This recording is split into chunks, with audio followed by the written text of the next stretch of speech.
কিন্তু 5ই আগস্টের পর থেকে যেভাবে দিয়ে যাচ্ছেন বাংলাদেশকে সুন্দর সোনার বাংলা বুঝিয়ে দেবেন মানুষকে।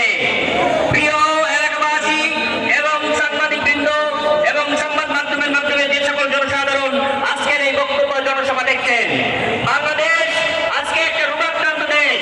আমি 5ই আগস্টের পর থেকে প্রতিটি গলিতে ঢাকা শহরে ঘুরে বেরিয়েছি।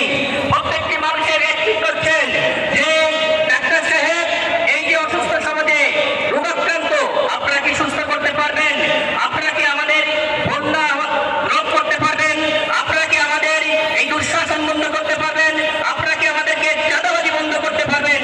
আপনারা কি আমাদের এই যে অধিকার হরণ করছে, পাথরকাণ্ড করছে, যে সাগরকাণ্ড করছে, এগুলো প্রতিরোধ করতে পারবেন? প্রিয় এলাকাবাসী, একজন ডাক্তার হিসেবে আমি বলতে চাই যে ডাক্তারি পেশায় আমি দেখেছি জ্বর একটি রোগ, সিমটম, জ্বর একটি বড় রোগের কারণ। ঠিক তেমনি ভাবে এই যে সিমটম গুলো আমরা বললাম, টেন্ডারবাজি, ধান্দাবাজি, গুন্ডাবাজি, এগুলো বড় রোগের একটা সিমটম। এই রোগকে সুস্থ করতে হলে একজন ভালো চিকিৎসক দরকার।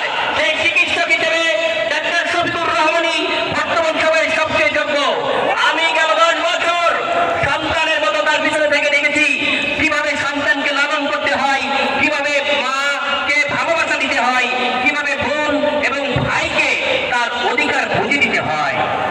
ডাক্তার শফিকুর রহমানই সেই ব্যক্তি যিনি চিকিৎসক হিসেবে এই রোগকে, হিলিং প্রসেসকে পরিণত করতে পারবেন। হিলিং প্রসেসে আমরা কোনো টেম্পোরারি সলিউশন আর চাই না। আমরা চাই এই সমাজের একটি পার্মানেন্ট সলিউশন। এই দুর্নীতিকে আমরা দূর করতে চাই।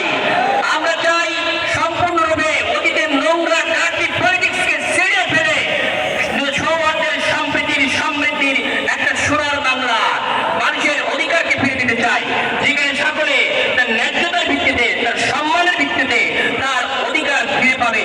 মা বোন সকলে তার সঠিক অধিকার ফিরে পাবে।